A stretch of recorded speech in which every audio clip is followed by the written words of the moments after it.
ပေါ့နော်အိမ်ကူနဲ့ဖောက်ပြန်တဲ့ခေမနဲ့ဖောက်ပြန်တဲ့တငယ်ချင်းနဲ့ဖောက်ပြန်တဲ့တအိမ်နဲ့နေတဲ့ဘသူနဲ့ဖောက်ပြန်တဲ့ဓာရီကလေကြားနေကြတယ်ယောက်ျားတွေရဲ့စိတ်ကြွယ်ရဓာတ်ဆိုင်ကြီးကအရန်ကြောက်စရာကောင်းတယ်ကိုယောက်ျားနဲ့2ယောက်တည်းအိမ်ကူဘလို့မှထားခဲ့လို့လည်းမရဘူးခုနကပြောလို့အပြိုပေါက်လေးတွေလည်းထားလို့မရဘူး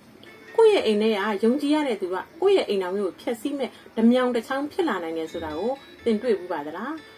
အခုခေတ်မှာတော့အိမ်တော်ရှင်မတိုင်းရင်တုံပန်းတုံနဲ့ရင်ဆိုင်နေရတဲ့အမှန်တရားတစ်ခုအကြောင်းကိုဆွေးနွေးချင်ပါတယ်အခုဒီဗီဒီယိုထဲမှာပြောသားသလိုမျိုးပဲကျမတို့ပတ်ဝန်းကျင်မှာခဏကြားရတဲ့အိမ်အကူနဲ့ဖောက်ပြန်တာရောင်းမခဲမတငယ်ချင်းဒါမှမဟုတ်တအိမ်နဲ့အတူတူနေထိုင်တဲ့သူတွေနဲ့ဖြစ်ပျက်ခဲ့တဲ့ဖောက်ပြန်မှုသတင်းတွေကတကယ်ကိုစိတ်မသက်သာပဲနော်ဆီယမိုင်းတော်မလာတဲ့ဆုံးမခဲ့ဘူးဆိုလိုမျိုးပဲကိုယ့်အိမ်ကြီးတွေမှာရောင်းမတွေခဲမတွေတငယ်ချင်းတွေကိုအတူတူမထားဖို့အိမ်အကူတွေနဲ့ကိုယ့်ယောက်ျားကို2ယောက်တည်းစိတ်ကြွယ်ရမှာလုံးဝမရှိမိစေဖို့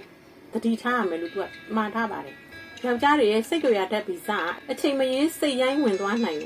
ယ်ဒီနေ့မှာတော့ကျမတို့ထပ်တိုးပြီးတော့စိတ်ပညာရရောဘ ഹു တုဒနေရောလူမှုဗေဒရပါတတိကျဆန်းစစ်ပြီးတော့လေ့လာဖို့လိုအပ်ပါတယ်အိမ်တော်ကြီးတစ်ခုမှာနီးစပ်တဲ့လူတွေနဲ့ဖောက်ပြန်တာဟာချက်ချင်းဖြစ်သွားတာမျိုးမဟုတ်ပါဘူးရင်းနှီးမှုကြောင့်ဖြစ်ပေါ်လာတဲ့တွေ့တာမှုအမားဆိုတဲ့စိတ်ပညာသဘောတရားကြောင့်ဖြစ်လာတာပါလူတွေကတဦးနဲ့တဦးနေ့စဉ်မြင်တွေ့နေရပြီးတော့အချိန်ကြာလာတဲ့အခါမှာတော့သဘာဝရရှိတဲ့စီးပေါင်တွေကိုကြော်ဖြတ်သွားပြီးတော့ဒါကိုစိတ်ကြွယ်ရဓာတ်ဆိုင်လို့လည်းခေါ်ဆိုနိုင်ပါတယ်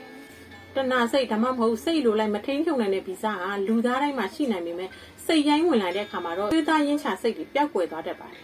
အထူးသဖြင့်တော့စိတ်ခံစားချက်ရဲ့အားနည်းချက်ကိုအခွင့်ကောင်းယူပြီးတော့ရောနှောဝင်ရောက်လာတတ်တဲ့ပတ်ဝန်းကျင်ဆိုးတွေကိုကိုယ်တိုင်ကအစတည်းကအခွင့်အရေးမပေးမိဖို့တကယ်ကိုအရေးကြီးပါတယ်နော်ကိုယ့်ရဲ့အိမ်တော်ဘက်ပေါ်မှာထားချိတဲ့ယုံကြည်မှုကလည်းမြက်ကန်းလိုမျိုးတော့လည်းမဖြစ်သင့်ဘူးပေါ့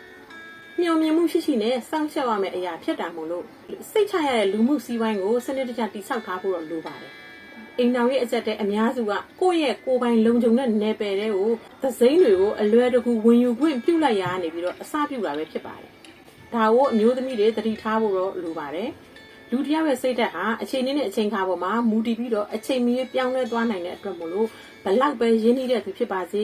သတ်မှတ်ထားတဲ့စီးပေါင်ကိုတော့ကြော်လွန်ခွင့်မပေးဘဲနဲ့လျှို့ဝှက်ချက်မရှိပွင့်လင်းမြင်သာမှုမျိုးကိုအိမ်အောင်ဘက်အချင်းချင်းကြားမှာအမြဲတမ်းထိန်းသိမ်းထားပါမယ်သစ္စာတရားနဲ့ကာကွယ်မှုဆိုတာလက်ခုပ်တီးသလိုမျိုးပဲနှစ်ဖက်စလုံးကညီမအတန်ကြီးတာဖြစ်ပါတယ်အိမ်တွင်းရေးပူပင်တော့ကကင်းဝေးစေဖို့ဆိုရင်ကိုယ်တိုင်ကတာဝန်ယူမှုအပြည့်နဲ့ကြိုတင်ပြင်ဆင်နေထိုင်တတ်ဖို့လိုအပ်ပါတယ်ဒါဟာမြန်မာနိုင်ငံတခုတည်းမကပဲနဲ့ကမ္ဘာအရေးရမှာရုပ်ရှင်တွေအဖြစ်နဲ့သက်သေပြနေတာမလို့အမျိုးသမီးတွေအနေနဲ့ကလည်းကိုယ့်အိမ်တော်ရေးမပြိုကွဲဖို့စိတ်ချရတဲ့ပတ်ဝန်းကျင်ကိုကိုယ်တိုင်ဖန်တီးပြီးတော့စီးပေါင်တွေကိုတိတိကျကျသတ်မှတ်ထားဖို့အလွန်အရေးကြီးတဲ့အသိပညာပဲဖြစ်ပါတယ်ဒါဆိုရင်အိမ်တော်ရေးတစ်ခုရေရှည်တည်တံ့ခံနေမှုတွေလူသားအားလုံးရဲ့ဗီဇကိုအဖြစ်တင်ရမှာလားဒါမှမဟုတ်ကိုယ်တိုင်ပဲအတိသတိစီးပေါင်တွေကိုအမြဲကာကွယ်ထားသင့်သလားဆိုတာကိုအားလုံးပဲကွန်မမဝင်ရောက်ဆွေးနွေးပေးခဲ့ကြပါဦးရှင်